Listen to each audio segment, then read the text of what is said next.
cloud of helium-4, which becomes little drops only when it comes out.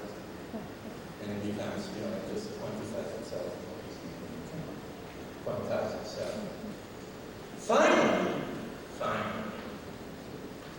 can we understand their nuclear processes? In principle, the evolution of the nuclear state is more complicated. It can include also this state, which preferentially will go, because above PT will go into the BT state. This is Schwinger, as was pointed out by Schwinger, and this would explain, of course, not quantitatively yet, but would explain this anomalous ratio. But how about strange nuclear products? I think here actually high-energy neutrons, X-rays, so on and so forth.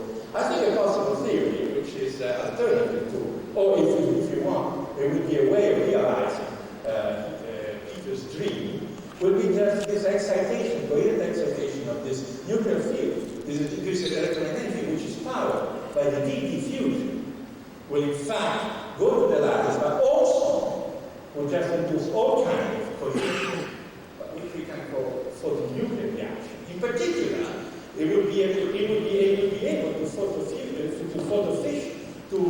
photodisintegrate the materials that are there and just create proton and neutron. And this neutron, of course, will be able to do all the wonders that Peter's been describing us.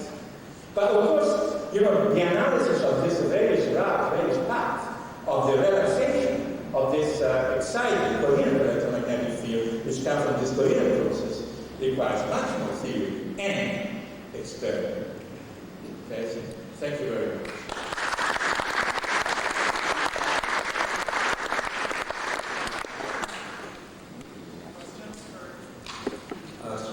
I have a question, Peter. Keith Johnson from MIT.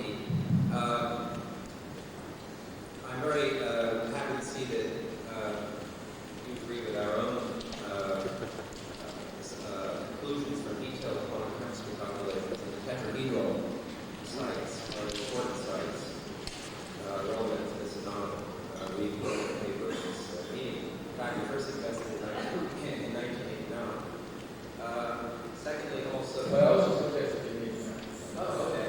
We both suggested it in 1989. The second result, which is also consistent, is that the fusion rate between ED atoms between the tetrahedral sites is calculated to be of the order of the Jones value, very, very low. I have a question. Basically, all that happens in the sense that you have only an incoherent fusion process. Yes. I would comment on your other mechanisms for fusion, but I do have a question. Our own findings would suggest that the bonds we form between, virtual bonds formed between deuterium atoms, between the tetrahedral sites, promoted by the plating lattice, act as diffusion pathways for the rapidly diffusing D+ ions. And our calculations suggest that every time the system relaxes, the tetrahedral lattice energy is released in the order of 10 electron volts per atom, per plating atom. Now, this is not a large number, but it occurs many times per minute. You can account for the large energies released. For example, the heat after death comes out about right if this is occurring many times. Do you have any comments on this idea of fusion pathways? I'm not familiar with your calculation. I'm going to have to examine it, and I hope that I will have time to do it.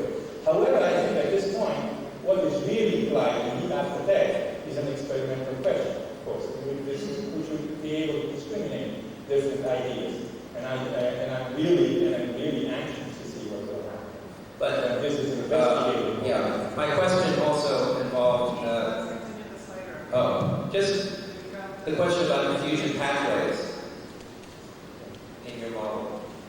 Okay, the diffusion. So the main diffusion pathway, of course, would be helium-4. However, the question now is that once you have this energy stored in this coherent field, then this can do all kinds of very important things. In particular, realize what Peter was talking about. This would really be taken as a lattice the transfer of energy from the lattice, because it would be through an intermediate state to the various actors in a kind of nuclear physics drama. Okay, we're short on time. I'm going to require the folks that are asking questions, I'll give you one shot to ask a one-sentence question. If you want to make a statement, I'll give you 1 sentence and I'm going to cut you off. Steve. Thank you. Very interesting, Janelle. A question on your photodisintegration of deuterons that you mentioned at the end of your talk. Why are the neutrons not seen from the photodisintegration process? Because this is not, this would be a very peculiar photodisintegration process, and would be just deep down. They would be just deep down in the lattice, and this neutron would be certainly captured by all kinds of things. And they could be at the origin of some of this activation, X-rays line, and all this kind of thing. Neutrons wander. Okay. Excuse me? Neutrons wander. Neutron wander, and the fact that they're produced with a measured spectrum, which I haven't been able to calculate yet, this would, I would suggest that most of them will be, certainly you are not going to have a commensurate neutron photodisintegration with the heat. This will be a rather rare process, and this as many neutrons you have will have to be shared by many different channels. So. Okay. 1 sentence. So, Dr. Bush, I'm Juliana, very interesting talk. One question is this. As you know, I believe in cold fusion not only though it's heavy water manifestation, but also the light water manifestation. And I have trouble completely believing in your ability to get through the Coulomb barrier here. In the light water case, you're looking at Coulomb barrier like 40 orders of magnitude greater. How would you get through that? Do you have any ideas of that? Okay, I haven't, as I told you, I only have concentrated on the flight system. When I will be satisfied, I'm a small guy, I can't use many things. Well, so if I want to do something meaningful, at least to I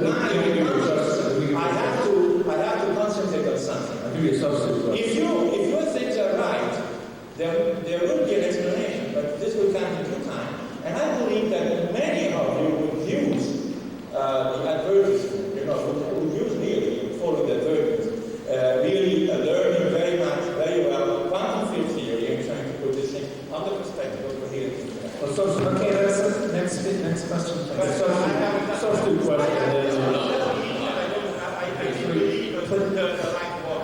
Okay, you don't need the light water. You don't need the light water thing, but most of us still believe that there's a tritium component. Please, heavy water. Please allow other questions. You've been able to treat the tritium. Please allow other questions. But I have done it.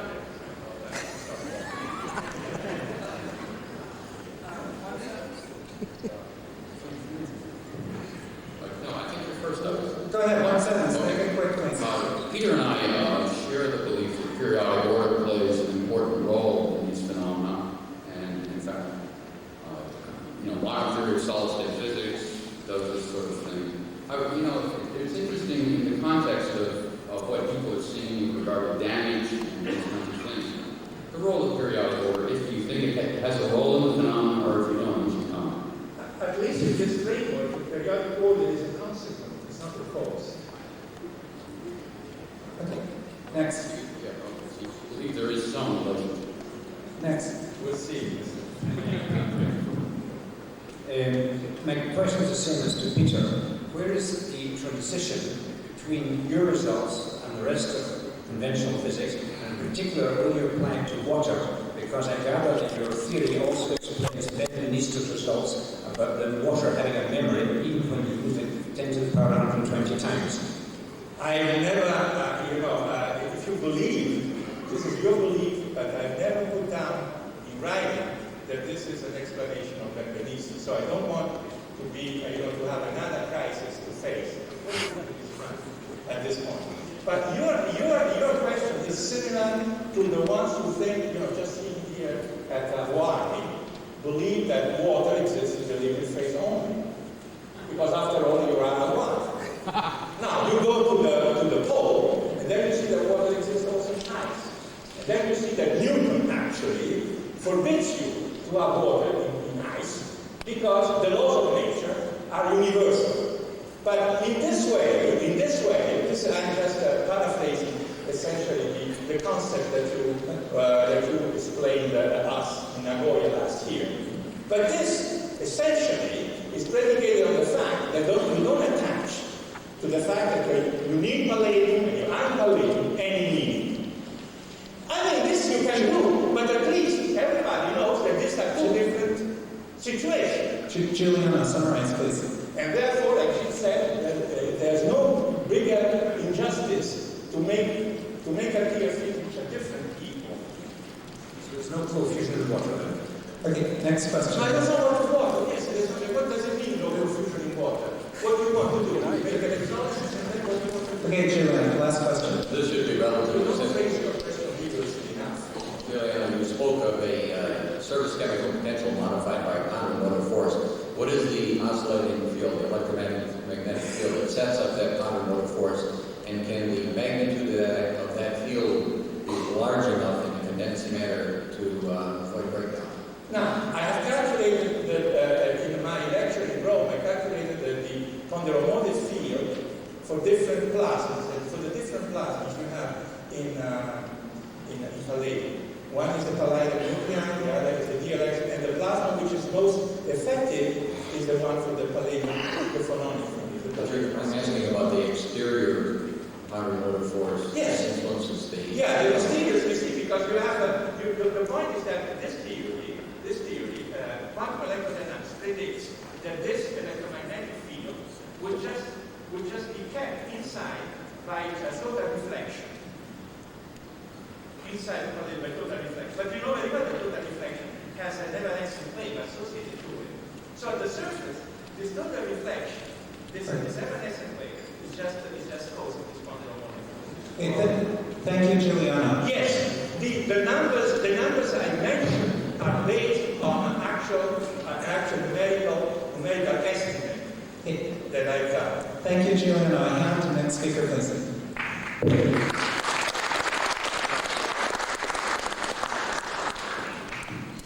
The next speaker is Jerry Hale from Los Alamos National Laboratory.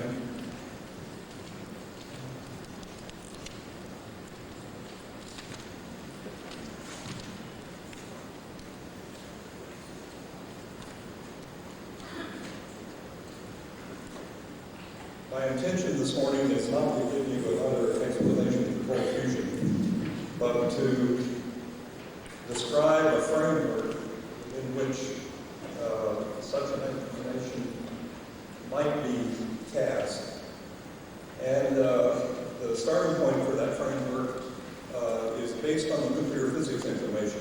I have to confess that I've been a little bit uncomfortable with a lot of the discussion that I've heard here this evening about reactions going on in a lattice, having the ability to modify nuclear reactions in some arbitrary way. Because my feeling is that a nuclear reaction does what it does, and then possibly, as you'll see later in the talk, the lattice or whatever is going on in the outside region might be able to choose among the various possibilities that nuclear forces offer, and in that way modify what goes on. But I think it's important to have an approach that begins with the basic information about the nuclear reaction and the nuclear forces and the work outward in the sense of distance. And so that's what I concentrated on, because I think that type of description, which could be considered more conventional than some of the other descriptions you've heard about, is the one that ultimately is the only one that will ultimately persuade the people in the scientific mainstream that there may be something to this.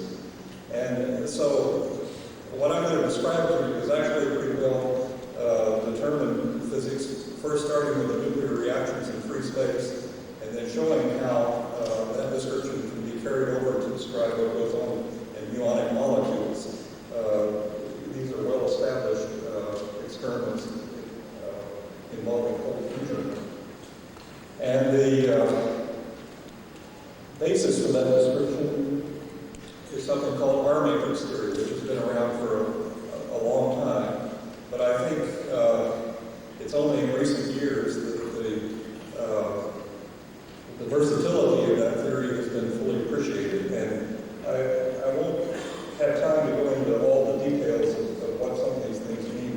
sketch out the properties of this theory in a general way. The R matrix is really a Green's function for the total interaction Hamiltonian inside some system that has short-range forces. And there is a so-called block operator that's usually added to that Green's function in order to make it Hermitian.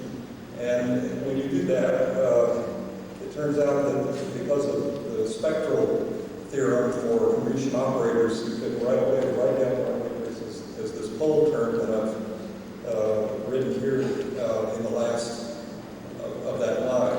And it's the poles in this expansion that can be associated with the resonances of the nuclear system. And I think all through this discussion, there has been the recognition that if anything is going on at all, it's got to be connected with resonances somehow. And so much of what I'll say is based on the concept of nuclear resonances interacting possibly with resonances in the lattice. And so the starting point is that you would describe the nuclear reaction in terms of such a parameterization, and as I'll show you in some examples, you can in fact get an extremely detailed representation of the nuclear reactions that occur in multi-channel systems using this kind of form. And on top of that, the thing that will turn out to be quite important is that this form that was proposed by Wigner also builds in all the known analytic properties of the multi-channel S matrix when you take this information into the complex plane. And it took me a while to realize how important a property that is, but it turns out that when you try to do a time-dependent description, the properties of such S matrix in the complex plane, and in particular the poles, are very important aspects of the time-dependent description. And all of that is built in automatically in the theory. And the third point that makes it very important for this type of study is that it's relatively easy to modify the description so that you build in other kinds of environments outside the nuclear reaction besides just free space itself.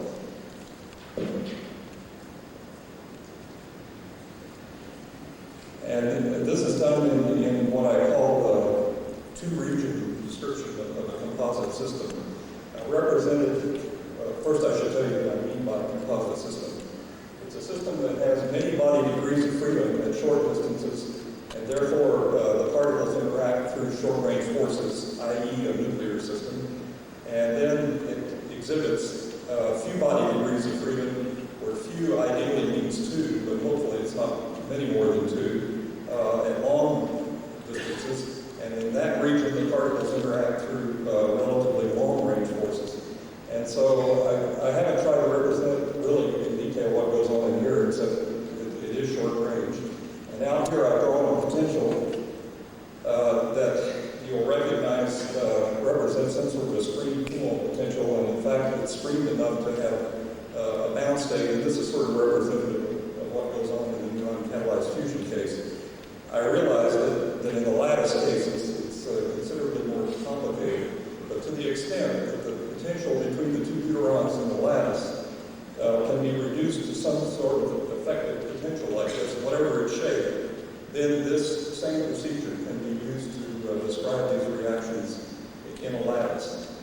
And finally, I want to call your attention to this expression for the T matrix and point out that this is the transition matrix rather than the transmission matrix. There's been a lot of discussion in the theory sections about the transmission matrix, and that's usually been called T. But what I mean by T is related to the S matrix. It's the transition matrix amplitude. And the square of that for some reactions is what some people call the transmission. But the sum of this T-matrix expression in the two terms is the equivalent of the so-called two-potential formula for the T-matrix, although in this case it's kind of a two-region formula. And there were similar expressions that Young Kim wrote down in his talk on Monday that I think are equivalent.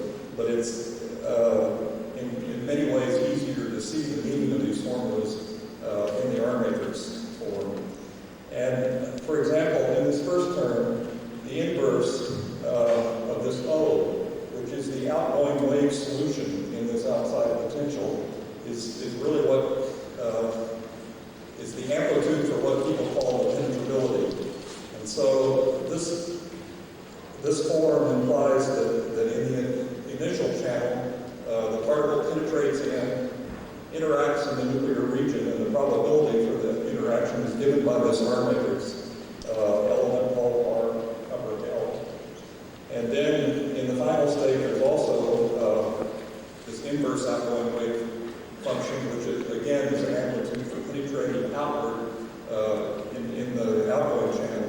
And so this has the very intuitive picture behind it that you sort of expect. The particle penetrates into some kind of barrier. It's a modified Goodwin barrier in some way. This will give the probability that it interacts inside and then it penetrates back out in the exit channel. And then the second term is just what's usually called the hard sphere amplitude, which allows the particles to bounce off of each other and elastically scatter. I wrote it down in kind of a general matrix form, which implies that if you really had a couple of equations to solve out here, that this so-called hard sphere contribution might give you more than just the hard sphere interaction. But that's a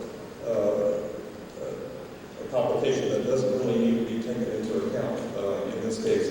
And here I've defined what these various quantities are in that expression.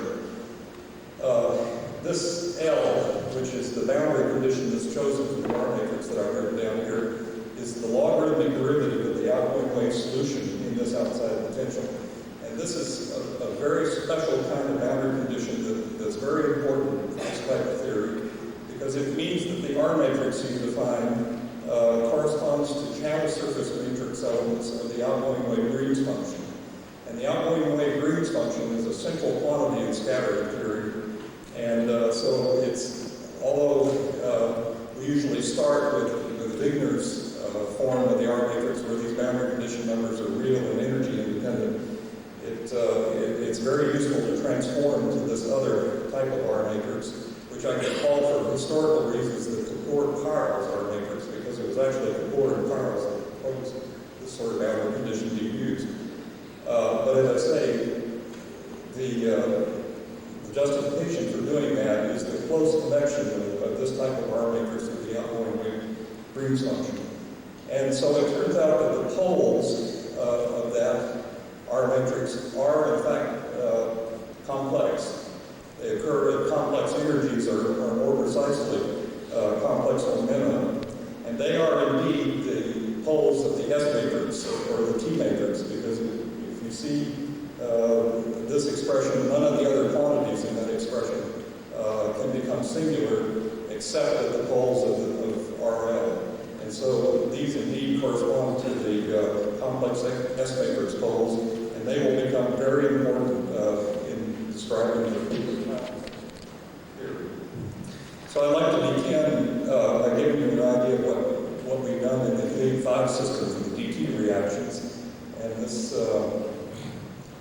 first view graph summarizes the sort of channels that were included. We included 3 channels, the DT channel and in-alpha channel, of course, are the main ones. But it also becomes necessary because of the breakup of the deuteron at fairly low energies to include an in-alpha star channel. And these give the maximum partial waves that are included in each channel. And these are the so-called channel radii. In Fermi's, you see they're very small numbers that characterize what I've been calling the channel surface or the nuclear surface. And the significance of those numbers is that outside of those values, in each one of the channels, one assumes that the interaction goes into this long-range type of interaction, and that the particles inside the bound fragments no longer interact through a strong force, through a nuclear force.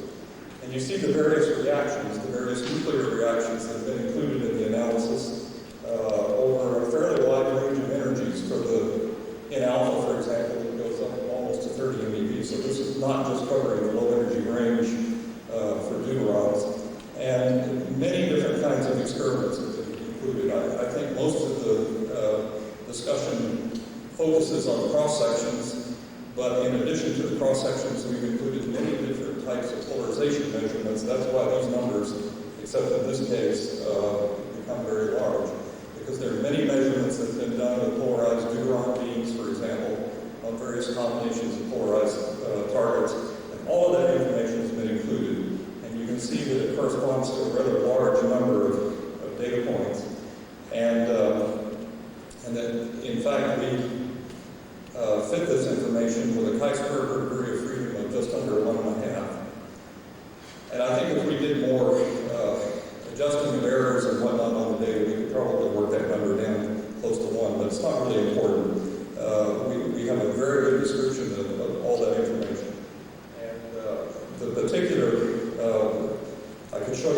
hundreds of pictures illustrating this, but there isn't time.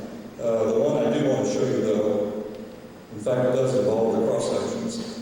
And in the top part, you see the reaction cross-section for the DT reaction. Here's the famous bump at right around 100 kilovolts. That is the reason that this reaction is of so much interest in conventional fusion, because it has a relatively large cross-section here, about 5 bars.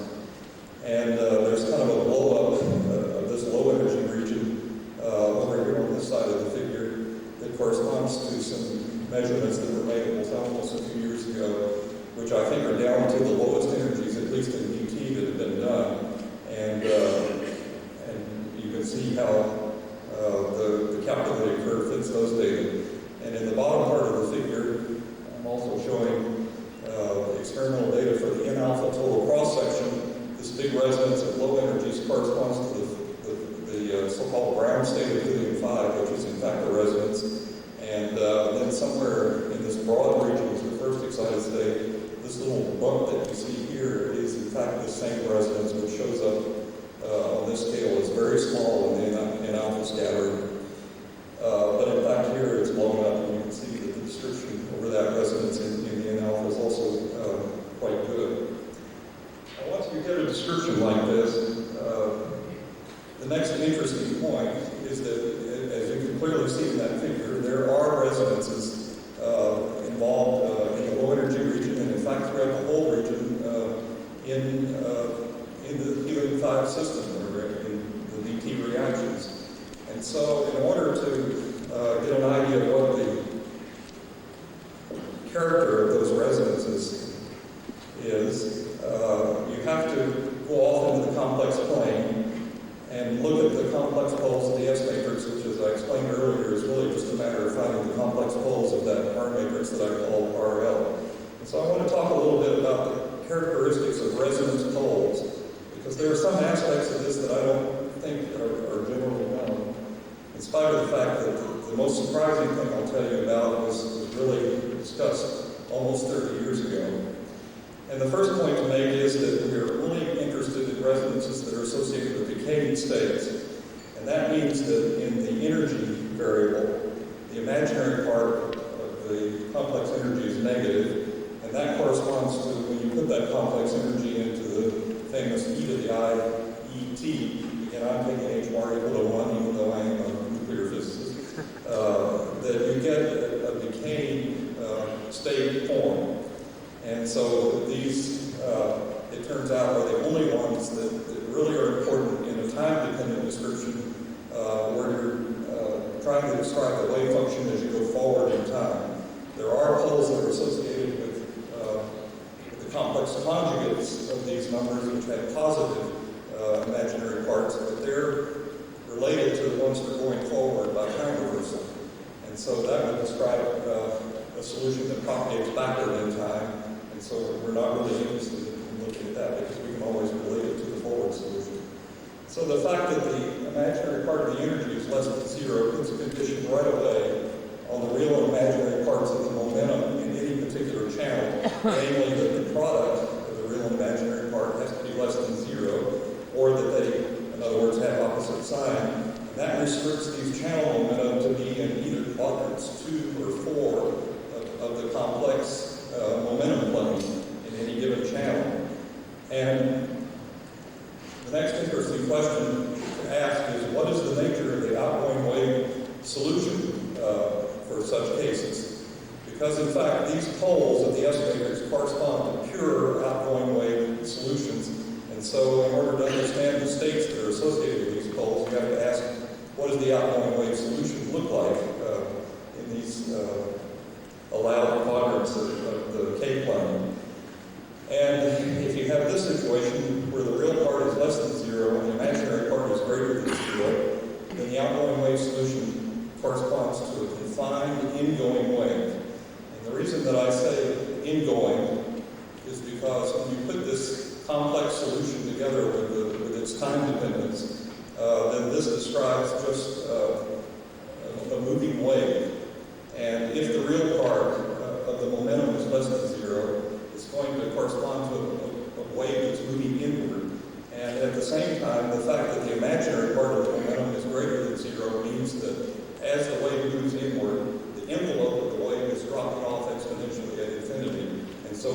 it's confined. And in that sense, it acts a little bit like a bound state, but as I'll point out to you later, it's not necessarily a bound state.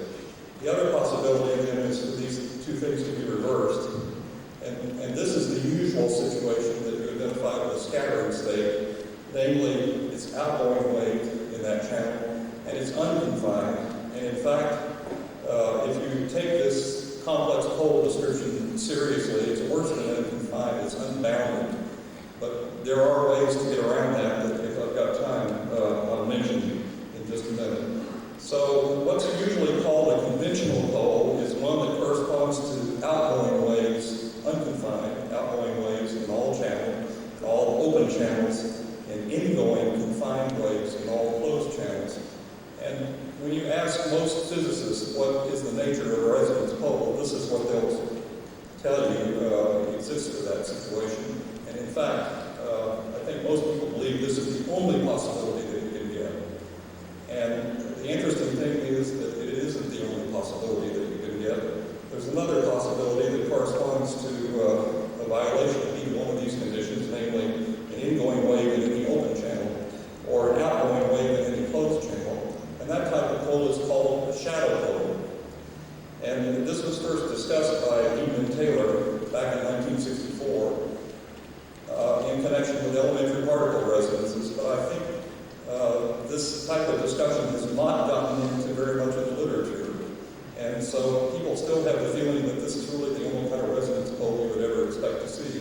And it's true that there are the majority of the poles that cause what you see in the measurements come from this type of pole. But there are also is evidence for some physical effects from shadow poles. And let me also mention that the most interesting type of shadow pole is the one with ingoing waves in an open channel, because that will correspond to a state that is above threshold, a channel that's above threshold, an open channel, that acts like it's closed. In other words, it would be asymptotically confined, and as we'll see in a few minutes, it corresponds to really see no flux coming out in that channel, even though it's an open channel. Now, this can't happen arbitrarily, and in fact, there is a relation that says that if you have such in particular, a shadow pole, that it cannot, in fact, be ingoing in all channels unless it's a bound state. It has to be outgoing in at least one channel.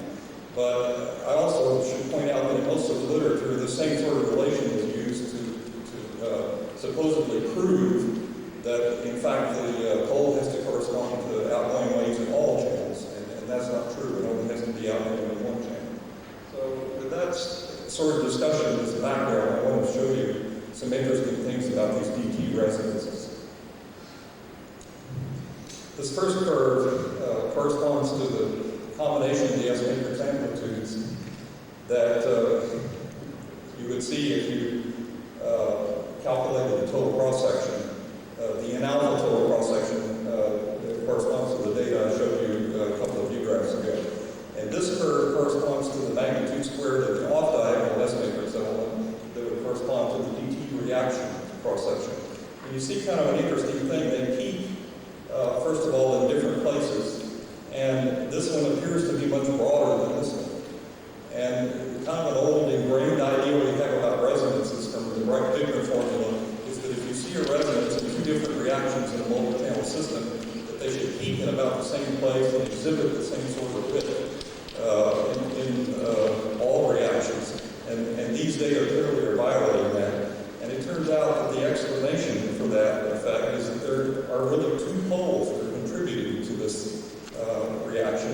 One of them is down here, and you can just barely see it because it disappeared off the edge, but this is a conventional pole of the type that I described earlier at this energy, and it obviously is sort of matching up with the behavior of this total cross-section.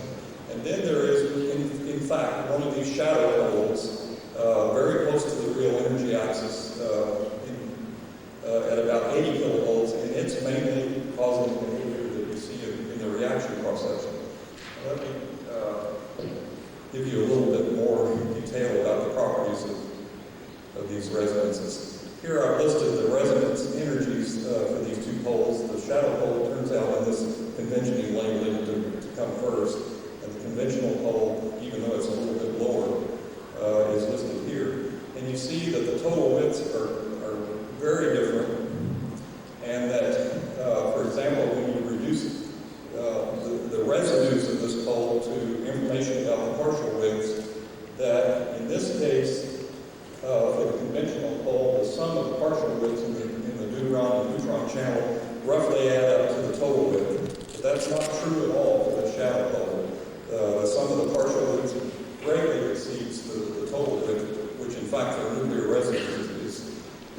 small. And so that's just one of the characteristics of the strange behavior of one of these shadow balls. And the other thing that I thought was interesting to show was what the behavior of the wave function was in the outside region in the DT channel that corresponds to this shadow ball. And you can see it has the kind of behavior that I mentioned, and that is that it's falling off exponentially out in the asymptotic region, so that it really looks sort of like a bound state. But it's a very extended bound state, because this scale is Fermis, and you see that it's going out to more than 2,000 Fermis, and the weakest bound state that we know of in nuclear physics is the deuteron, and it has a range of about 4 Fermis. So when you calculate the corresponding range number for this state, it's about 650 Fermis. So it acts like a very extended bound state, but nevertheless, it is a confined state. And the interesting thing about the existence of such states is that you might imagine that a scattering state like this that is confined might have a strong overlap with a confined state in the outside region, like in the DTU or even in the lattice. And it turns out, in the example that I'll show you, that's not very obvious, but it's still a possibility. Now I need to say a few words about time-dependent theory, because it's really the only correct scattering theory that exists. That's one reason to talk about time-dependent theory. The other reason to talk about time-dependent theory is that many of the phenomena that we're trying to describe here are, in fact, obviously time-dependent. And it's particularly true that we need to use the time-dependent theory when you talk about fusion from a confined state, or any nuclear reaction from a confined state, because the time-independent theory only applies to the case where you really have a steady-state beam coming in on a target, and you keep that situation going sort of independent of time. And so for many reasons, it's important to talk about the time-dependent description. And I won't go into any great detail about this, but the basic elements of the theory are fairly simple. You define the time-dependent wave function by forming the outgoing wave time-dependent Green's function operator and allow that to operate on the initial state. What's the initial configuration when all of this starts? That's what I mean by psi of 0. And the time-dependent Green's function is just a Fourier transform of that outgoing wave Green's function that I talked about earlier, expressed in terms of momentum.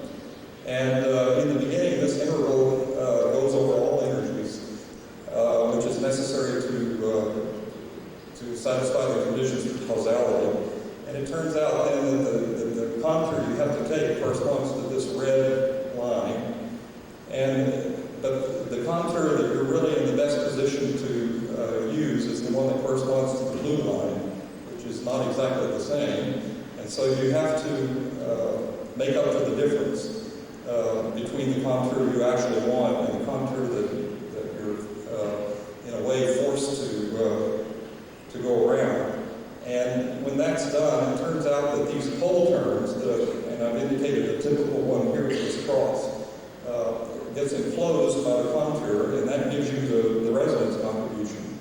And then you've got to subtract off these contributions that you didn't mean to pick up that weren't included in the original interval, and you get an expression like this. And it turns out that the time-dependent Green's function then is kind of a projection operator on these resonance pole states with, of course, the corresponding e to the I omega t minus I omega t factor out in front. And then plus some other interval contributions. And one important thing to notice is that in this interval contribution that goes over the starts at the threshold of the higher threshold channel, that the lower limit of that interval is 0, and I'll come back to that point in just a few minutes. And then you get this sort of expression for the time-dependent wave function. And the only point that I want to make about this expression is that this Green's function kind of gives you the possibilities of what can happen. And what really happens, of course, is determined by the overlap of these various possibilities rejection operators that I've written down here with the initial state. And so I'm going to describe to you, of course, states that have rather strange properties, but the thing that's really important, and those give you the possibilities for what could happen. But what really determines what happens is the overlap of each of these, in some cases, strange states with the initial state configuration. And that's the important thing that determines everything. And then I just want to go a little bit further to talk about rates, because the primary observable we want to calculate in all these situations is the reaction rate. And again, it's important to start with the time-dependent theory. And what I've written down here is the expression for the time-dependent wave function now in any of the channel regions. And it does have this complex pole state, the state associated with that complex pole. And this AU is in fact, this parameter I was just talking about, the overlap between each of these complex energy states and the initial state. And then in simple cases like S waves with no Coulomb, it turns out that you get an error function modifying this complex pole state, and that's a very important contribution, because without it, the time-dependent wave function would indeed diverge. And this is something that's been discussed a lot in the literature for time-dependent theories that are based on these complex energy states. But in fact, there's no concern about these divergences, because a term like this wave error function, in fact, regularizes all the wave functions asymptotically as they should be. And it's a rather complicated dependence. It turns out you can calculate a rate relatively easy by using the equation of continuity. The equation of continuity that, of course, follows directly from the time-dependent Schrödinger equation, the usual del dot J plus partial rho with respect to T equal to 0 equation. And so if you plug that in, then you in fact get this sort of expression for the rate. And the thing that I want to show you is a couple of examples at the same energy, namely an energy that has a positive real part and a negative imaginary part, as we discussed earlier, but different momentum. And in this case, the momentum corresponds to the momentum you would get for a conventional pole. And when you plug in that value of momentum in these expressions and calculate the rate, you get something that looks like this as a function of time. And then if you go to the same energy, but change the sign of the momentum so that it corresponds to one of these shadow pole states that I was talking about, where the real part is negative and the imaginary part is positive, you get a rate curve that looks like the dash curve that I've drawn here. And so the implication of this is very clear, and that is that if it were in a conventional outgoing resonance, and the notation almost implies what we would expect, that you would see a positive rate for producing that channel at all times. But for an ingoing state, you would see no rate. In fact, the rate becomes negative in those channels over time. The particles would never get out in that channel, even though it corresponds to positive energy. So one of the strange possibilities that can exist in the so-called conventional theory is that you can actually have positive energy channels that cannot get out of the nucleus. But I emphasize again that whether or not something like this would actually happen is determined entirely by the overlap of these states with the initial state. And that's the thing that we don't know. Now, in a little bit of time that I've got left, I want to go quickly through the application to DTE fusion. In that case, we did everything using an adiabatic potential. This is not really the Born-Oppenheimer potential, but it's an improved version of that, which actually does a pretty good job of describing what goes on. And the potential looks something like this. You know, it's got a big, but thinner Coulomb barrier at small distances than the normal one. And then it does have this well in which one or more downstates can exist.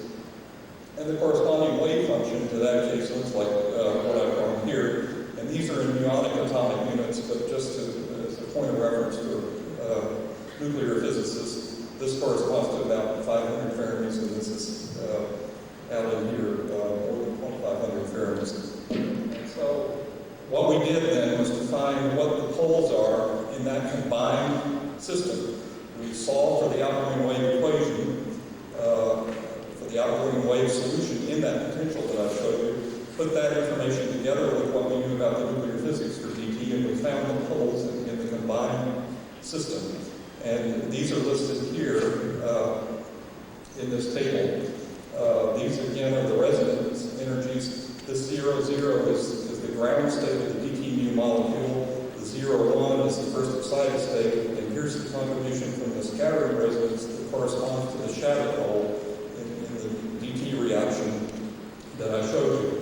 And and I won't go through the details of all these numbers because there's not time.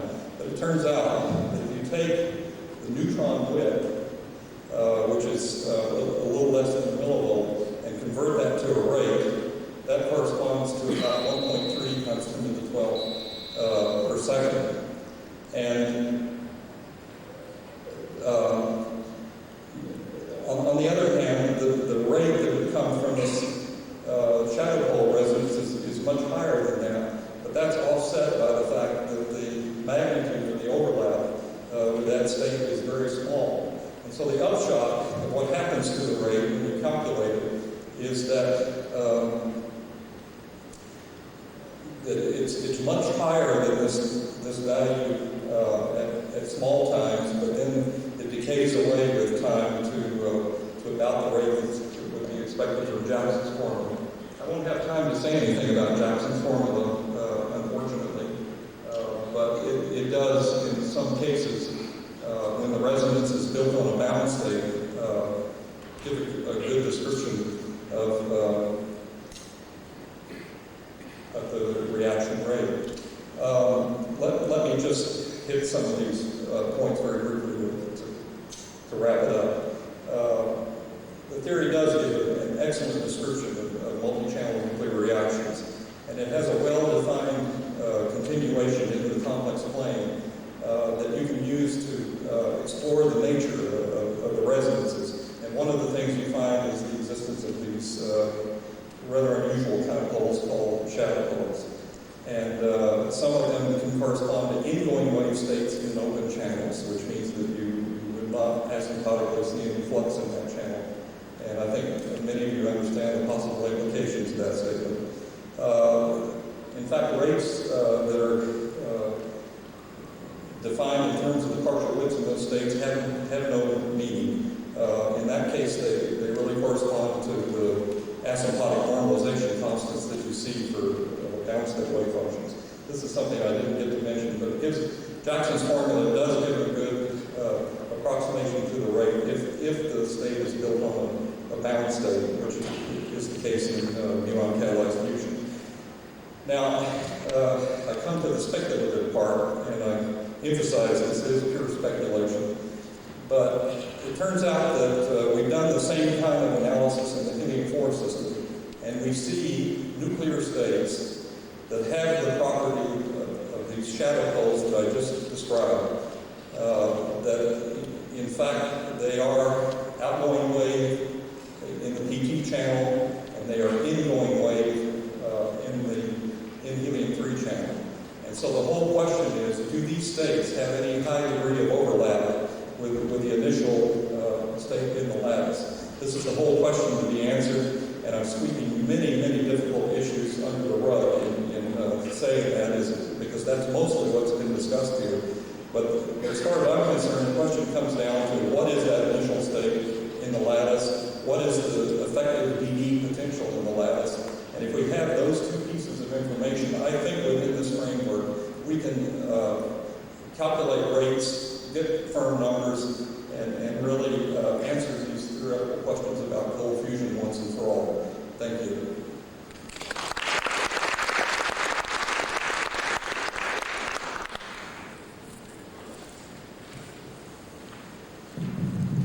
Actually, I think I'm going to take the chair's prerogative and ask the first question. In what you've done and what your speculations are, how might you account for the heat in particular? Well, I might stick my neck out one notch further and and say that if it's possible to have a state that is ingoing in all the channels except for the PT channel, it might also be possible to have a state that's ingoing in all the particle channels altogether and is outgoing only in the E0, the electric monopole plus something forced to it. And then you would have questions of how does that couple to the lattice and all these other things that have come up, and I really haven't thought about that. And in fact, that is not a possibility that I really like to think about very much. Mainly because, as I say, I already see a nuclear state that has the characteristic that I just discussed. Namely, it wouldn't come out in E3, but it would come out in E2.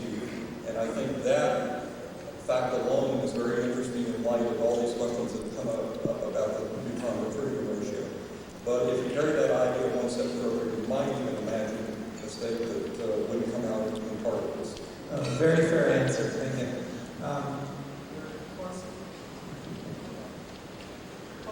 Great question. So I'm going to enforce the one sentence, one question rule for the session. What happens to your formalism when the denominator states, the resonances, have discrete degeneracies, such as would be the case if they were block symmetric? In other words, if the electrostatic portion of the interaction has periodic symmetry, so that when, for example, the momentum changes by a reciprocal lattice vector, you get back the same energy. Is there a generalization? Possibly so. I haven't thought about the effects of periodic structure in the outside, but I realize that These are a part of the computer knowledge. yeah, that's an important aspect of this, and if it in fact ends up giving you poles that are sitting on top of each other, then it just means the multiplicity of that pole is higher than one. I don't know if that would really have any practical significance at all. That's a problem to combine several questions into one. You mentioned the bioorthogonal complex energy momentum state. Ordinarily, those correspond to eigenstate of non-Hermitian Hamiltonian. And use that in time-dependent formulation as well. Yes. How you avoid non-Hermitian property of Hamiltonian corresponding to that state? Yeah. Well, the point is that it's an eigenstate of the inverse of G plus, and G plus is a non-Hermitian operator. I mean, these are the poles of the outgoing wave Green's function. And you see when you take E minus H plus I epsilon inverse, that's not ever expected to be a Hermitian operator. And so its poles, that's why the poles are complex. And so there's no inconsistency. The correct properties of the theory are guaranteed by the basic hermiticity of H, but you can add other operators to H, in this case an I epsilon operator, and get the right behavior. No, I think Tom Hassel said he had a comment or two. Let's thank the speaker one more time.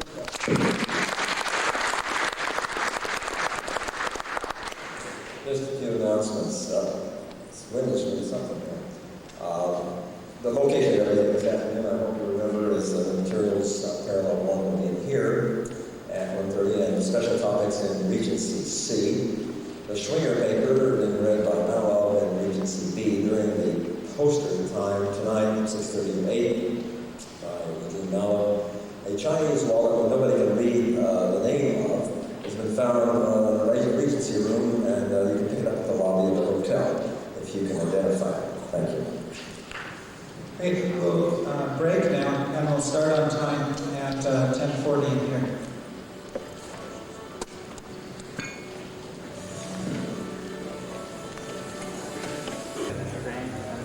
Recent calculations. I hope you'll be speaking of recent calculations screening student dense electron and plasmas. Professor Brew.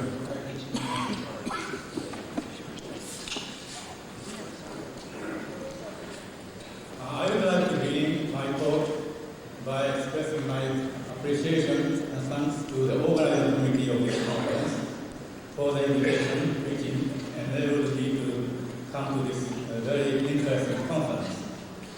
The title of my talk is on this transparency, and especially about condensed materials. I will set 3 examples. One is the degenerate core of white dwarf, metal hydrides, and ultra high pressure metallic hydrogen. Of course, mindful of the purpose of this conference, I will spend as much time on this metallic hydride.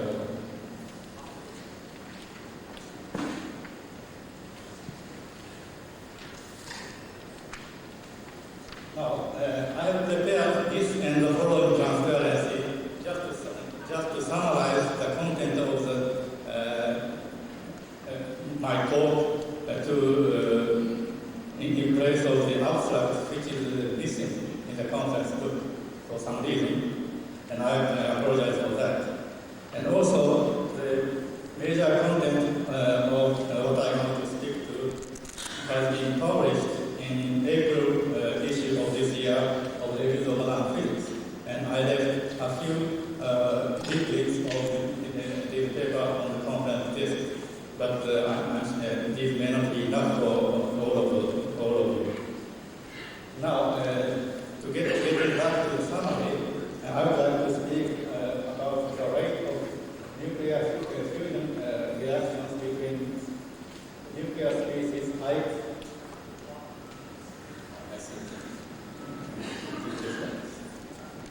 Yeah.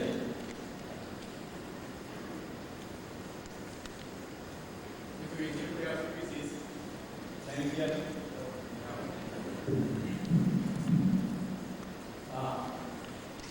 The rate of nuclear fusion reactions between nuclear species I and J is proportional to Gij R sub n. It's a value of adjoint probability density for the reaction pairs at the nuclear reaction radius R sub n. Either in vacuum or in a condensed material, such a contact probability is given generally as the square of the wave functions that describe scattering between the reaction pairs. Being a correlation function, albeit at short distance, R sub n is very short in distance, the contact probability may depend quite sensitively on the changes in microscopic, and thermodynamic states of the environment in case it consists of the condensed material. Thus, the rates of nuclear reactions in condensed materials can differ drastically from those expected in vacuum due to the many body correlation effects inherent in such a condensed matter system.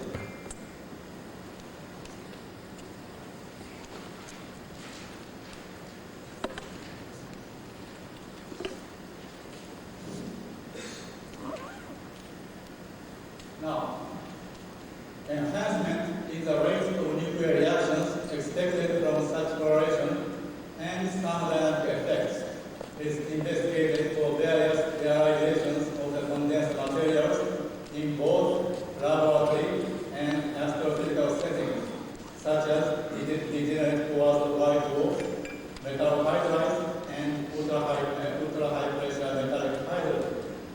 Consequently, the subject of this talk, that is nuclear fusion in condensed materials, is viewed as a forum in which an interplay between nuclear physics and statistical physics may be studied usefully vis-a-vis the concept of the correlation functions.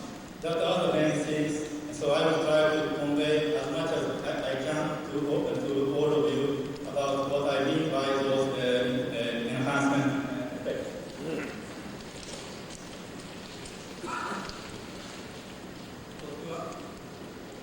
To achieve this end, I set out the following outline of my talk. First, just because of the subject, I must spend just very little time to introduce what I mean by elementary nuclear reactions. I have to bring up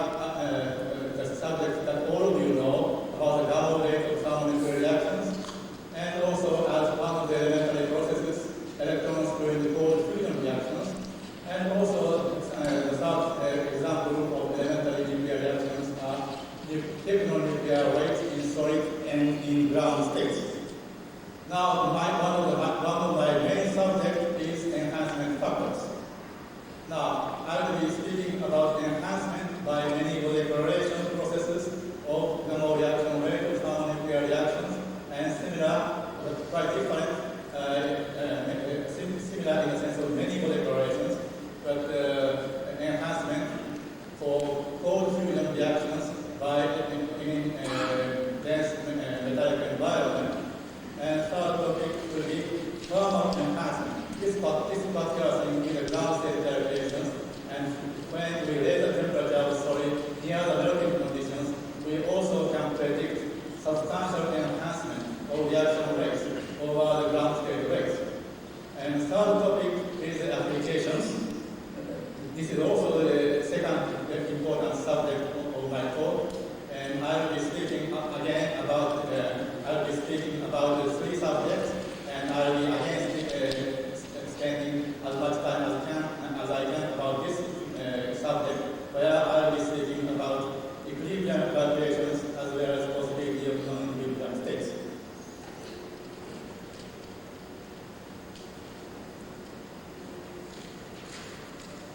So let's continue my introduction and by speaking about the thermonuclear reactions. Well, I'm just describing the S-wave scattering between nuclei I and J with radiokinetic energy E in this Schrödinger equation with mu sub I J describing the used mass between I and J. Now, this potential of interaction is now here set as bare coulombic volume between I's and J's species of nuclear charges. And then, as any textbook tells us, the contact probability, which is the amplitude square of the coulombic scattering wave function at zero separation with appropriate normalization of this wave function, is given by this kind of expression when this E is very much smaller than E sub T, which I will define as gamma energy, and then we will take this expression.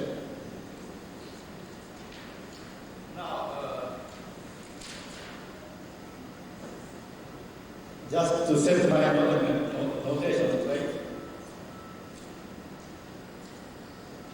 This is my definition to gamma energy, and this is the distance, which is an important coulombic distance for the ionic species, a nuclear, what I call nuclear Bohr radius, which is the h bar square divided by this quantity, and if we replace this as for the electron quantity, of course, we will get ordinary Bohr radius. Now, of course, due to the previous contact probability expression, one could usually define the nuclear cross-section for nuclear reaction as a function of reactive energy E, and separating this nuclear cross-section factor as a function of E, as well, many people do. It is a standard way. And then nuclear reaction rates for per unit volume at radiokinetic energy E is given by this standard expression. So,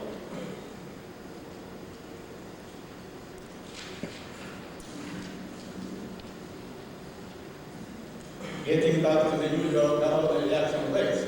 Now, this contact probability psi square is steeply increasing function of energy, and the probability of having energy E, which is the Boltzmann distribution, is very steeply decreasing function of energy. So, product between those two things could produce the well-known gamma peak at an energy E sub T, and taking the usual saddle point integration would lead one to very standard expression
sub S, short-range screening distance.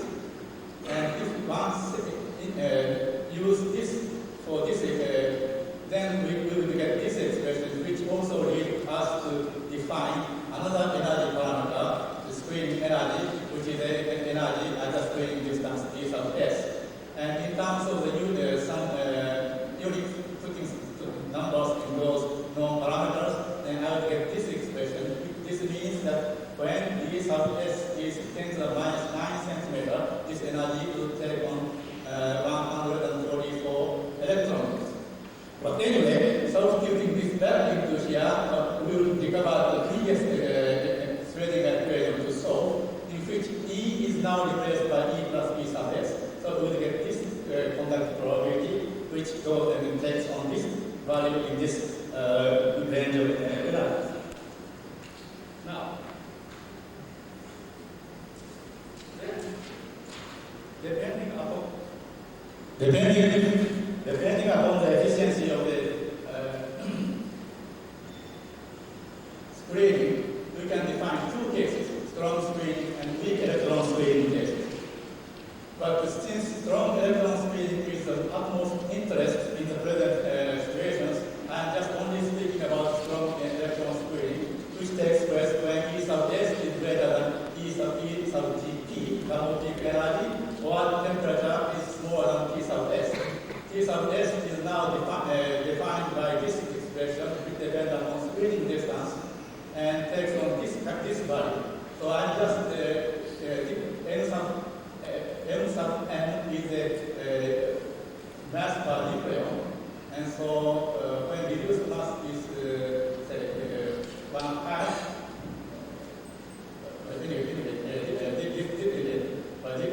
This unit, and so when those parameters are on the order of unity, then we will find temperature in the vicinity of say 57,000 degrees Kelvin.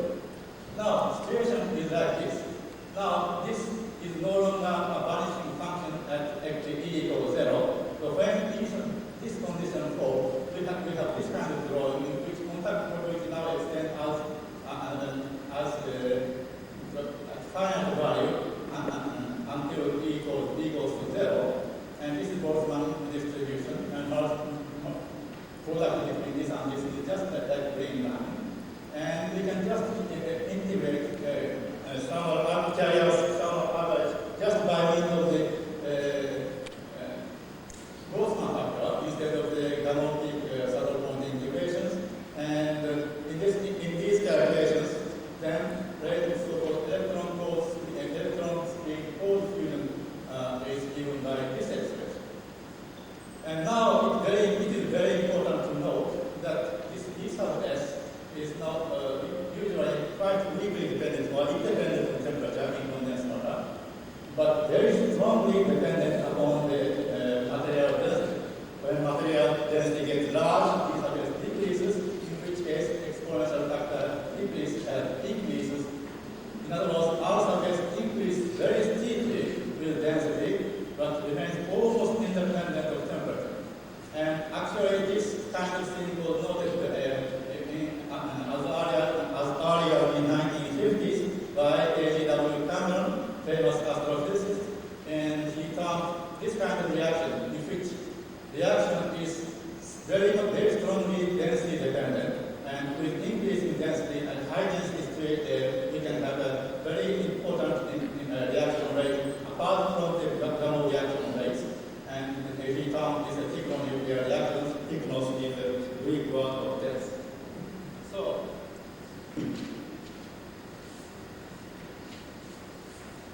then let's see what kind of those two situations we can have. Now, just for the sake of comparison, instead, in addition to the whiteboard, I have set example of sun, and also our case of our metal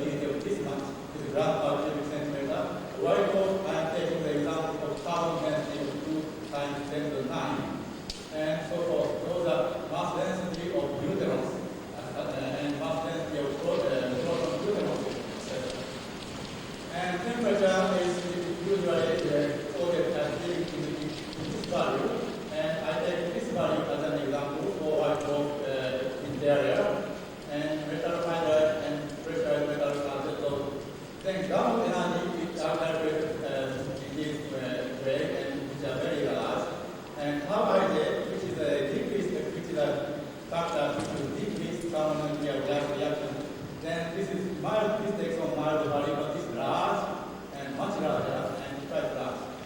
And anyway, because of this, some mechanics I will show this later, but quite efficient thermonuclear reactions. But anyway, even white dwarf, we can also have thermonuclear reactions. But anyway, those are data subjects.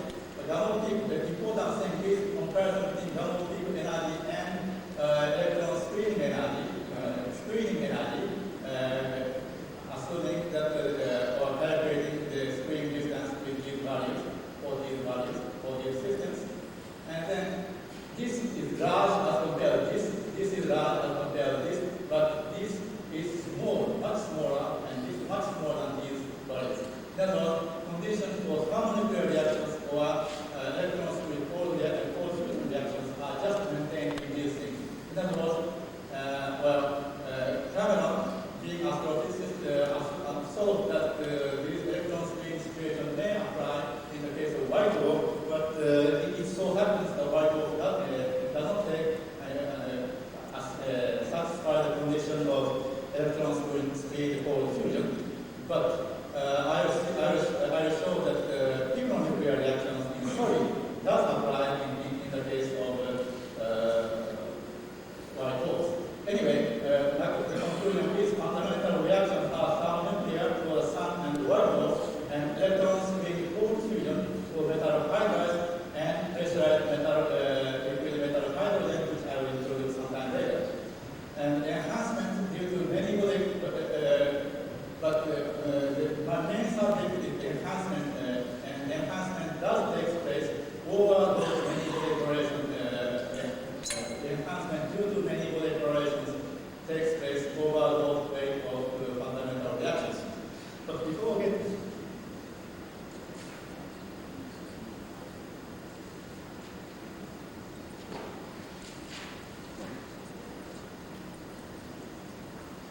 before getting into the subject of enhancement by many body declarations, let me perhaps spend a couple of minutes in reviewing the nuclear reaction rate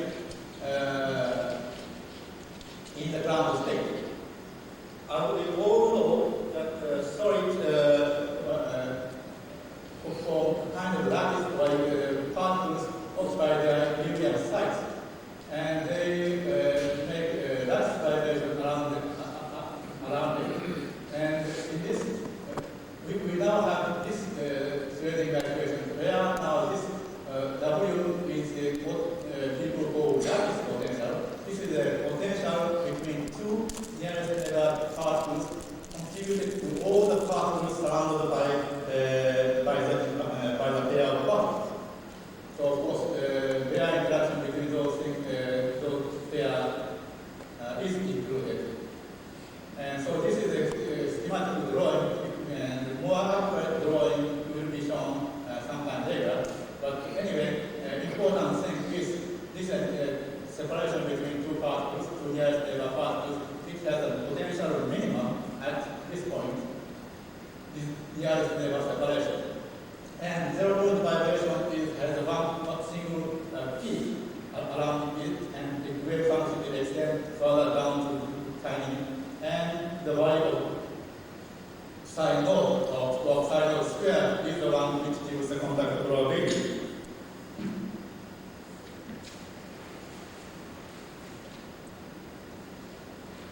Now, just through detailed solution of those Schrödinger equations, we will find that contact probability then depends upon the ratio, dimensionless ratio between two length parameters. One is the usual nuclear OR radius, and the other one is the separation between nearest neighbor particles.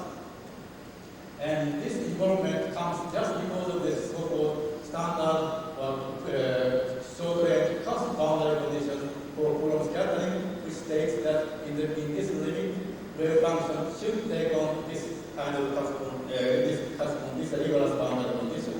So since we are interested in psi at zero value for R, so this is very important, which goes into this. And at any rate, the nuclear reaction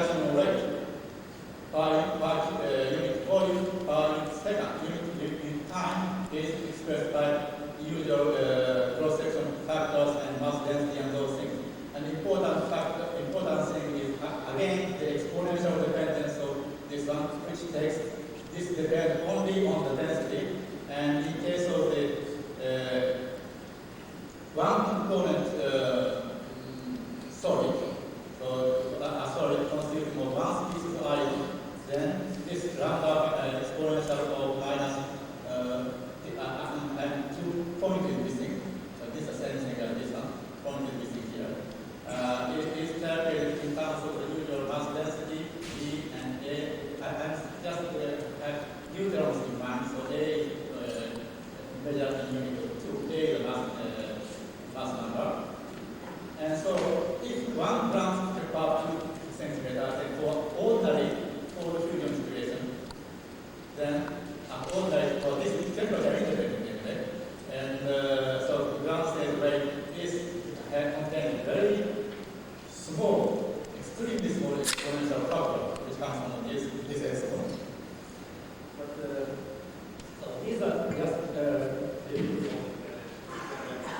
so now I would like to go into the many particle cases, but in getting into the many particle processes, I also must introduce a little bit of small amount of plasma physics, because we are dealing with dense matter basically as plasmas.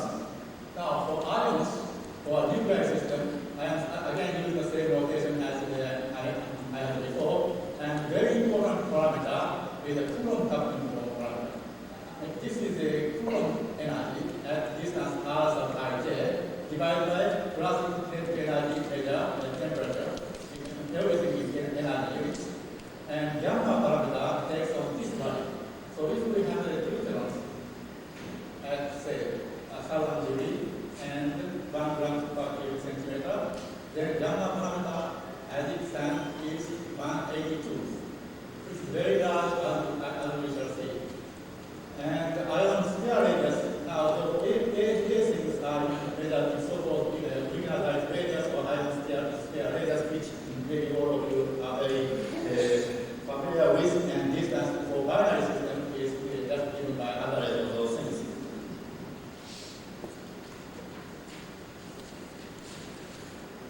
Now, I said gamma is large because we know from other analysis or other investigations that when gamma gets as large as 172, the system of nuclei will form a kind of crystal or solidifies. So this is a melting condition from the lower temperature and solidification condition for higher temperature. And of course, this is for one component system. There are some modifications in various complications, which we know how to deal with. But anyway, we have been assuming a kind of Coulomb fluid for the plasma, and these are thermal broad wavelengths for pair of particles I and J, and this is interparticle spacing in inverse of inter. And when this is more than 1, we can approximately deal as a dense system as a fluid. And also, we will be speaking about some solid, in which case this is the Einstein frequency, which is very close to the plasma frequency which was introduced in this morning's talk.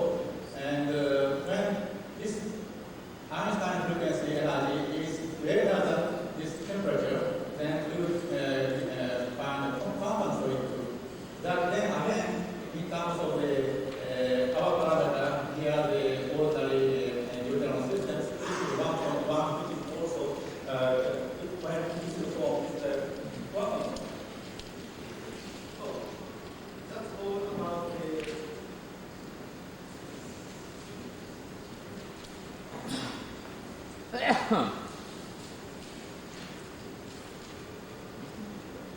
Now, I would like to get into the main subject of many correlation processes. Now, that's why, except for the trigonometric solid cases, we have been basically getting with the interaction between two nuclei, electron spin or unspin. But now, enhancement factors, A sub ij of nuclear reaction rate, due to internuclear many correlations over some nuclear or electron spin cold fusion rates. This is defined by this one, and I would like to explain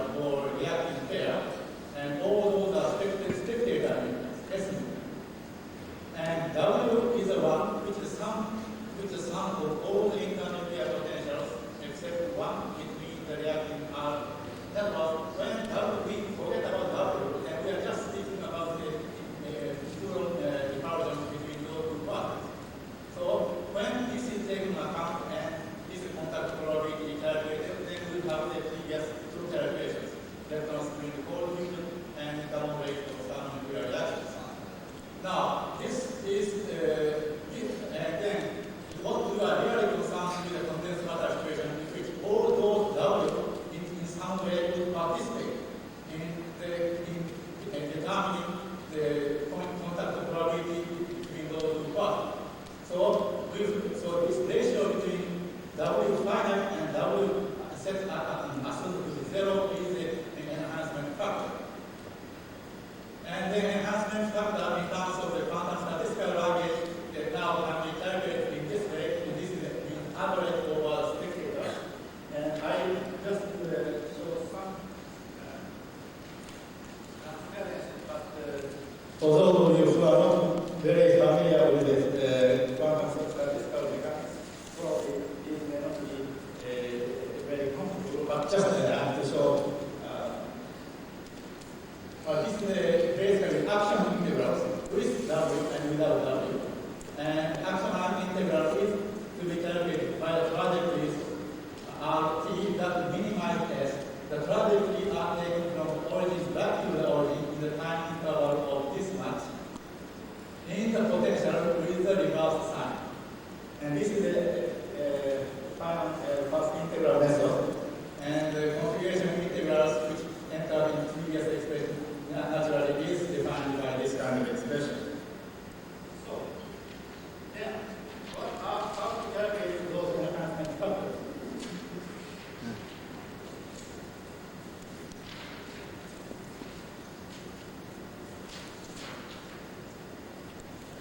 Then, we have a very important, perhaps the most important concept of all of our talk is contained in this screening potential.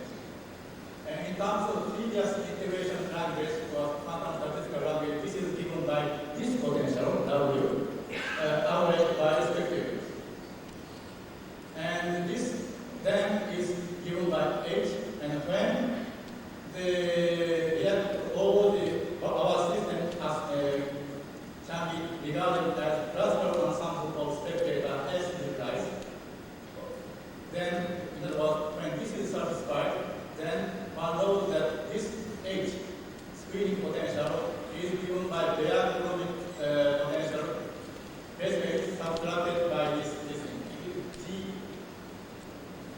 Anyway, screening potential represents the balances between the direct potentials, which is this one, and the potentials of mean force, which is this quantity, for reacting outcomes. And thus measures the extent to which binary Coulomb equilibrium is reduced by the many-body acceleration effect.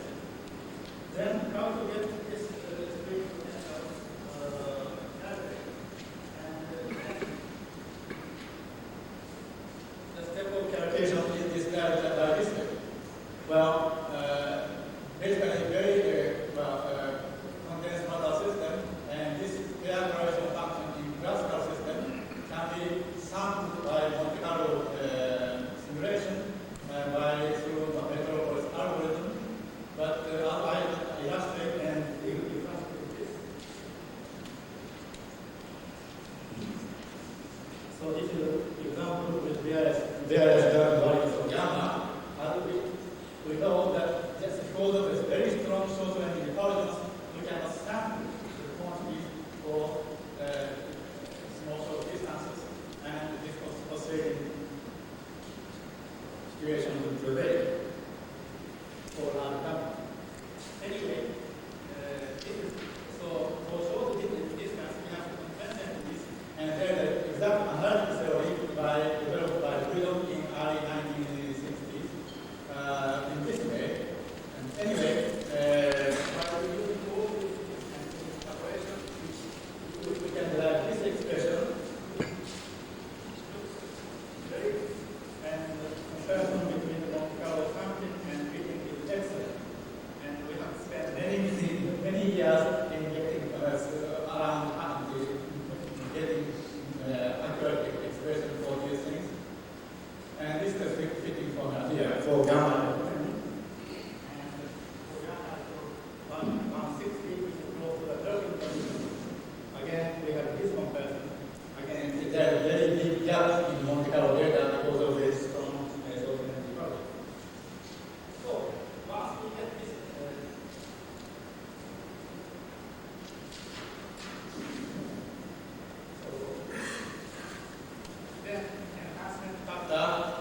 is given by this is basically average of this thing with the wave function, integrated wave function in this domain, and we are getting this one Q. And this Q is the exponent of this one, and this one contains. So this is the first term, it's the most very important term here, and these are quantum predictions. In other words, this one has this kind of value.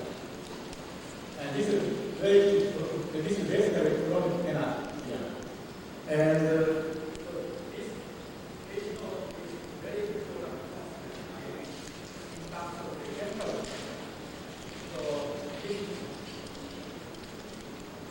So when turning point radius is much smaller than interval distance, then this is the dominant contribution, H naught. Then this H, again, one can prove in terms of statistical mechanics that this H is the increment of Coulombic chemical potential, interaction chemical potential for the reactive pairs before and after the reactions. And this is, in other words, if we have the excess free energy of binary ion mixtures of N1, G1 with N1, number of N1 particles, and G2, N2 particles, and so forth. Then just this difference. And in terms of figure, we have this kind of situation. And all those Z particles here, but suddenly this goes into the 2Z. This is the nuclear fusion. Then, and why this will give us an enhancement factor is can be understood in the following analogy. And I like to look at this as a kind of Tokyo commuter train situation. As you may know, that we are a very crowded situation in commuting to the office in the morning, and many people are packed into small cars, into usual cars, and people are pushing each other, and very uncomfortable. And in this dense matter situations, also there are Coulomb repulsions, and Coulomb repulsing, and they are just repulsing, repelling each other. And it is not very comfortable to particle to be somewhere around here. This means that if we put one particle here, it costs a lot of energy to repair that uncomfortableness. And so they are pushing each other, but somehow those two guys decide to marry each other and to get these things into two. Then Coulomb energy can be economized by so doing. And so, because of the reduction, pure reduction is nothing to do with nuclear processes. This is just an economization of Coulomb energy, which goes into this exponential factor in usual wave coefficient.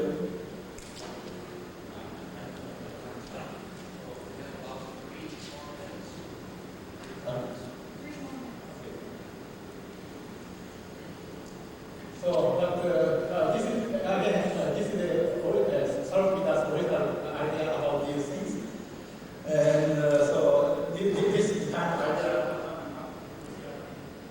So now, also I can show that.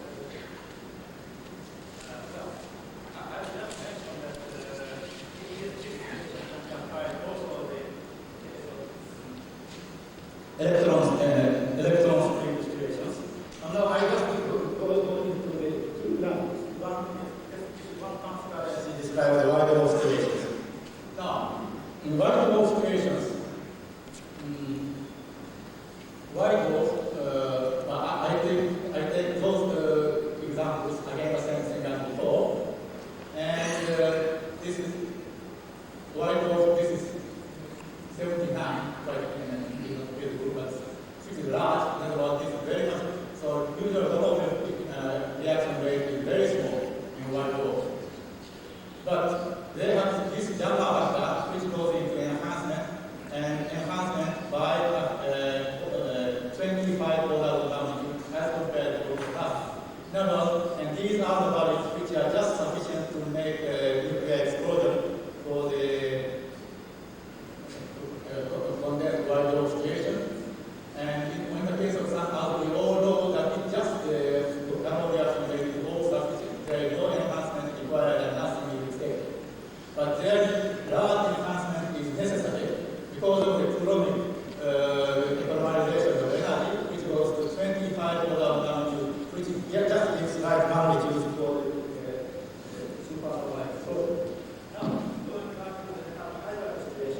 Now situations are a little different, quite different.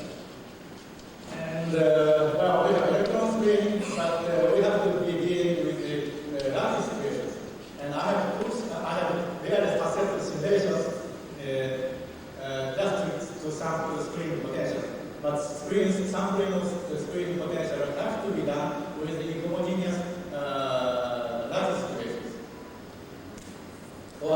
And I have simulated two cases, a case without any defects and with some defects. And just to sample the short range correlations and get into those important enhancement factors. And also in the case of metal hydride flux, many people have emphasized the drug hydrogen would have a dual character in the sense of ephemeral or fluid-like and drug solid-like character. So I don't have any time to describe the combinations and those in which you know open very well. But let's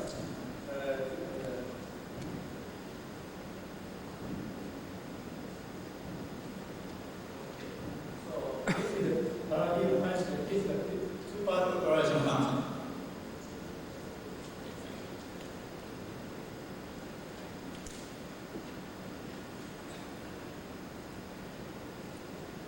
So this is a case of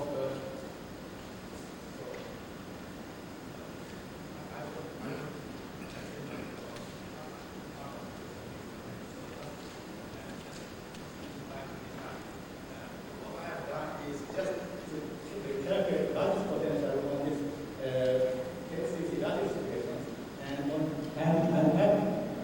then on this equation also we have created artificial defects by removing some parts. And in this under real setting, in Korean setting, I have sampled previous two-particle distribution functions.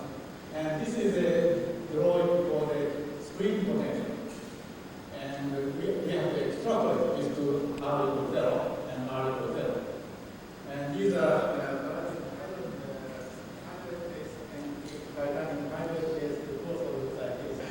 and important very important is not values. So this is one of the one of the important conclusions that I'm going to bring in this year. So again, just in the case of the ordinary problems, I am interested in those screening potentials and their separation values. So all the cases of the simulated result are listed here. This means that this goes into exponent, and first one, these enhancements are expected even for lattice case or non-defective case. And if defect, there is substantial variations. And there is a possibility of at least 10 orders of magnitude enhancement in the case of these cases, but this also decreases. But I would like to draw a very cautious conclusion that those are just indications of how sensitive, not the magnitude are not important, but how sensitive those final enhancement factor would be for the defect. Those are one example I have set for the simulation. But I know there are various other examples one can go out. So I cannot draw any different conclusion from one simulation result. But some differently, those that has a potentiality, defect has a potentiality of changing this enhancement factor by 10 orders of magnitude potential. Now, for metal hydride, I have this square sheet and deuteron number density and electron screening screening energy of these values and so forth, and temperature is this, and these are the broad wavelength parameters. Gamma values is very high. If electron screening is ignored, in this case too. But because of the strong electron screen, basically, Coulomb interaction coupling parameter is almost zero. Instead of those Coulomb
very short.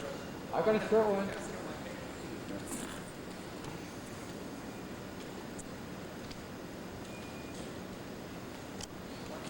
I was just curious how you handled your d electrons in your calculations involving the periodic palladium hydrogen.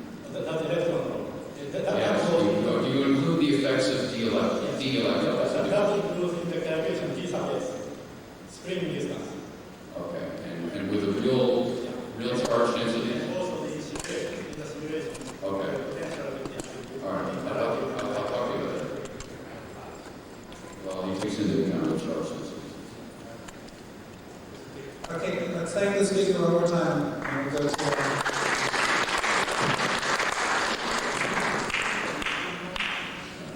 the last speaker of the session will be Maria Rubinowitz, who I believe will summarize and present some of his ideas.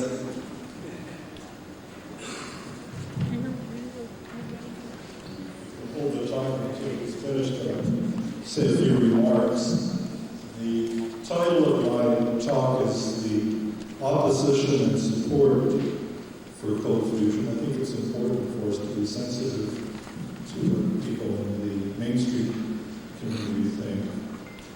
My colleagues on this paper are Dr. Young Kim, Vladimir Zarev, and Valerie Chechen.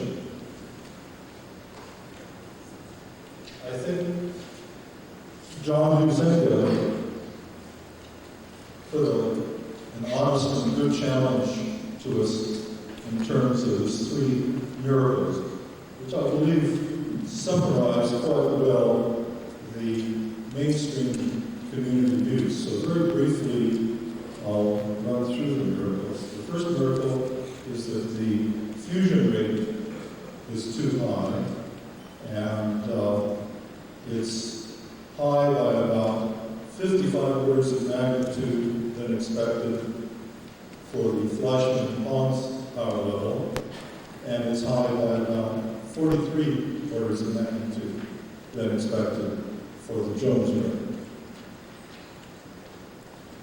The second miracle of John is the branching ratio miracle, where one expects approximately equal branching ratios for the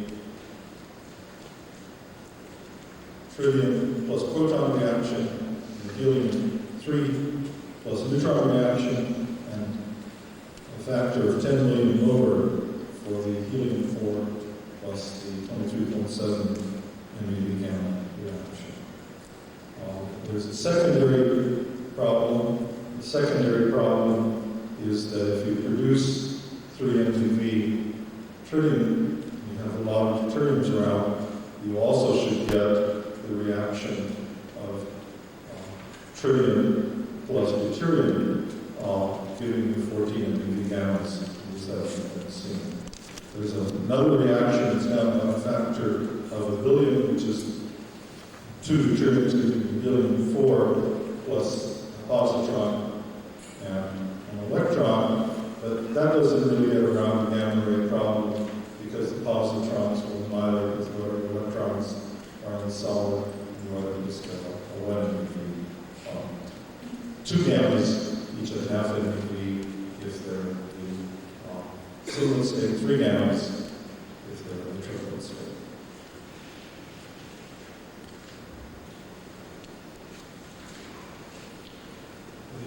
The third miracle, which I consider to be the most serious miracle that we should take most seriously, is the so-called no nuclear products miracle. John argues that no nuclear products whatsoever have been validly observed in cold fusion, and he feels that the lack of the high energy gamma detection invalidates any presumed helium-4 detection.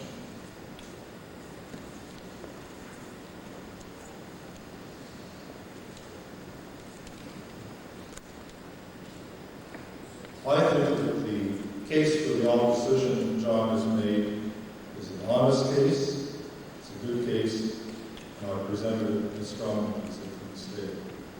Now let's explore whether these negative points can be objectively answered with an equally strong case in support for cold fusion. I think it would be important to look at the historical present. I hope you'll forgive me if I go into a bit of detail on that, but it's not enough to say that things have happened in the past that are different than our views. I'd like to be more specific than that. I'd like to look briefly at the basis for the conventional view.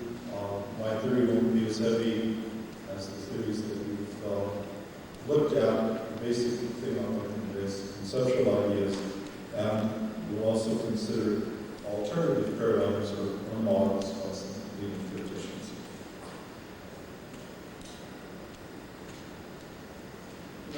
I think about the furthest back that I dare go would be the early 1800s with the Napoleonic theory, whose chief architect was Laplace.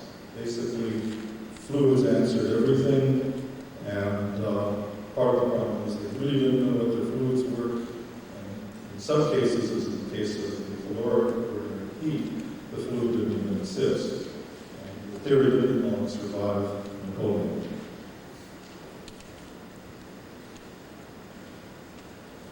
Following the Napoleonic theory, we can look at the Victorian theory, which came in the late 1800s, and the chief architect was Lord Kelvin.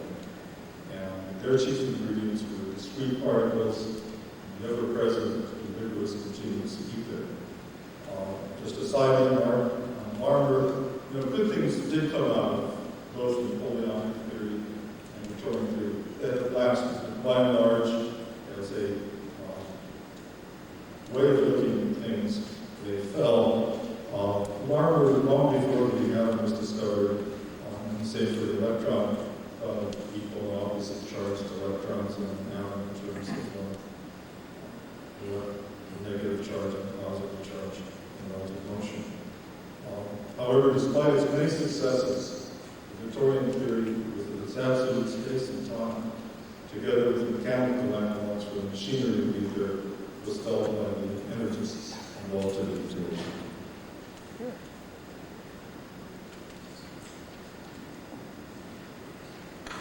Well, let's just summarize briefly the fate of the Napoleonic and Victorian theories. They did produce quantitative results. They agreed to some degree with experiment, largely with an experimental error of the time. They enjoyed a wide consensus among scientists of the days, and the defenders of the scientific faith considered these theories to be fundamental, universal, immutable. And they did have good points to a large extent. Both of these theories have long since been abandoned.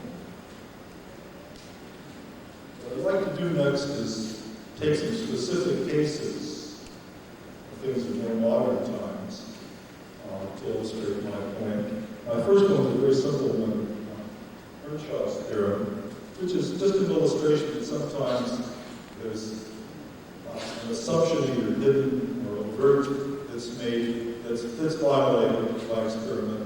And as soon as we understand why it's violated, then we accept that this is an exception to the theorem. Basically, Earnshaw's theorem says that if you have only electrostatic forces, only magnetostatic forces, these forces are not sufficient to maintain an equilibrium of the particles. And it's basically because the Laplacian zero, the best you can do is a potential configuration. It's like a sound. If these three terms add up to zero, at best only two of the second derivatives can be positive, third one has to be negative. Yet, if we do an experiment, say, with a magnet, and you've seen probably in thousands of pictures now, the high temperature superconductivity, suspended above the superconductor by the binding effect, there are no other forces. It isn't stable. It really doesn't violate Earnshaw's theorem. You have to look a little deeper. The reason is that it's an electrodynamic, not an electrostatic system. Basically, it has a feedback built into it.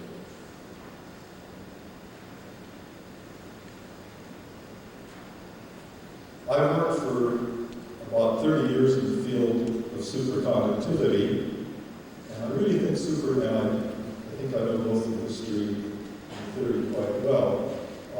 Superconductivity was never anticipated, was never predicted, by the scientists of the day. People thought that as you went to low temperatures, you might freeze the electrons out in the conductor. The resistivity would go to infinity. Some people argued the photons would freeze out. The resistivity would go to zero, but that would be different from superconductivity. It would be perfect conductor with different properties. Or the lattice effects would dominate, and you reach a residual value of resistivity a little bit higher than zero, which is what happens to most good conductors, normal conductors. A great solid-state physicist, Felix Bloch, sort of tongue-in-cheek, posed the argument that superconductivity is impossible. He did this long after it was a well-established field, but before we had a good theory for it. And he argued it's because the energy of the current state is higher than the ground state. This is a very good original argument, yet superconductivity did exist. I followed the field long before Bednorz and Mueller discovered high-temperature superconductivity, and was established decades before. People were seeing things, very similar situation to the field of cold fusion. They integrated. Other people had trouble reproducing their experiments, and maybe had trouble reproducing experiments. And I think some of them were indeed valid. I think, unfortunately, in some cases, the scientists were denigrated to the extent that they unfortunately committed suicide. In terms of just ordinary superconductivity, for 22 years after it was discovered in 1911, Meissner effect, which we think is crucial, the basis, the crux of superconductivity, was not discovered until 1933. If you'd ask any reputable scientist, all mainstream scientists, what happens when a superconductor cools in a magnetic field? If you wanted to pass, say, your doctoral exam, the answer is it's frozen in. So that's what the perfect conductor is. We don't have time to draw to. It's a few steps from Maxwell's equations. So basically, you draw a diffusion equation, and the time rate of change of the flux is inversely proportional to the conductivity. Conductivity to infinity, flux has to remain frozen. So a little bit like Lenz's law, where you're used to it with normal conductors, so the field opposes the original field in case, but if there's no resistivity, this keeps going. So Meissner and Oxenfeld did an experiment, and then the law was magnetic fields are excluded from superconductors. Very few people even bothered, I think, to read the original Meissner and Oxenfeld paper, because if they had, one would find that we had a very incomplete Meissner effect.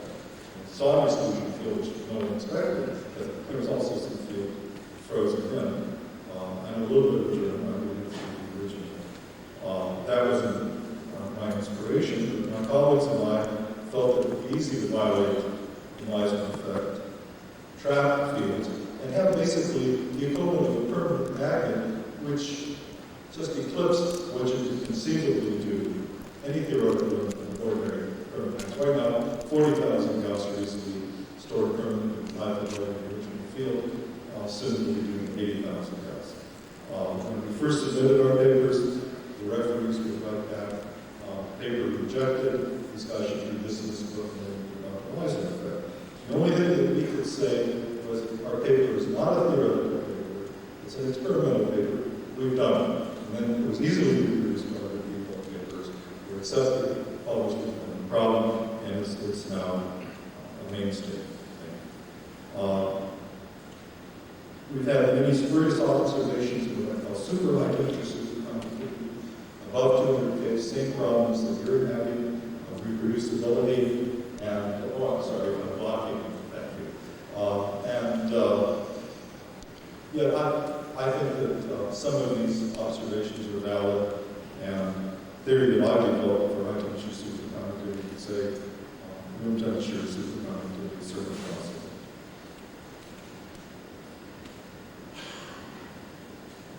I think the field of superfluidity, which to me is a direct analog of superconductivity, and there's basic connections between them, is a good illustration of really how poor our theory can be because problems can sometimes be very difficult. Not long after the DCS theory, in the late 1950s, the really top theoreticians of the world, Anderson, Bruckner, some Russians, about 5 papers independently written within a 1-year time period, about 59 and 1960, with the best theoretical work that anyone could do at that time, predicted that the transition temperature for helium-3, which had not been discovered yet to be superfluid, helium-4, at about 3 degrees Kelvin, predicted 1/10 of a degree Kelvin for helium-3. The experimentalists were ecstatic because it wasn't hard to get to a 10th of a degree Kelvin, and 100th of a degree Kelvin wouldn't be very difficult. So the Russians of the laboratories was not seen at a 10th of a degree Kelvin, was not seen at a 100th of a degree Kelvin. The theoreticians went back, revised their theory, and it's predicted a nanokelvin, which would still be disparate experiments today. That's not obtainable. Osherov, Richardson, and Lee published their first paper in physical review letters, and my guess is that they hesitated to claim the discovery of superfluidity in helium-3, so they point out that it's an anomaly and anomalous effects of it. They get published in physical letters. It was only established as priority. It was only in the follow-up paper that they made the claim, and of course they did more experiments that made it more sure. I think the solar neutrino problem is really a very fine paradigm for the evolution of physical laws and for physics. We've had the standard solar model for a long time. It works exceedingly well. I should say it worked exceedingly well before experimental measurements were made at the home state line. Bob Cullen and his colleagues could predict solar luminosity, burning rates. We used stellar models that probably predicted the abundance of elements with a few small anomalies. And it wasn't until this serious experiment, which lasted almost 20 years by Davis at the home state line, that it was found that the solar neutrino flux was low by a factor of 2 to 3. And people so liked the standard solar model that many exotic and even bizarre hypotheses were made, which maintained what was going on in the sun and then tried to explain why the neutrino measurements were low by such a large amount. My colleagues, Professor Young from Purdue, his graduate students, Bob Rice and Jim Lee, were attracted to the solar neutrino problem because we thought if there's a problem possibly of in hot fusion, if we work on it and attack it, it may give us insights, it may not into what's happening in cold fusion. We think we've solved the missing solar neutrino problem. It didn't give us any insights into cold fusion, but I think what we did will stand the test of time. We have basically 2 solutions. One is a very simple one conceptually, it's the major effect. And it's basically that you're converting in the plasma kinetic energy to potential energy between ions. And at very low densities or ordinary densities, this effect really isn't a terribly important effect. But at the very high densities in the solar core, it is important when you take into consideration it can help account for about a factor of 3. And if you have trouble, understanding that and conceptualizing that, just think of the Earth's gravitational potential, and even a very simple model of an isothermal atmosphere, which it isn't,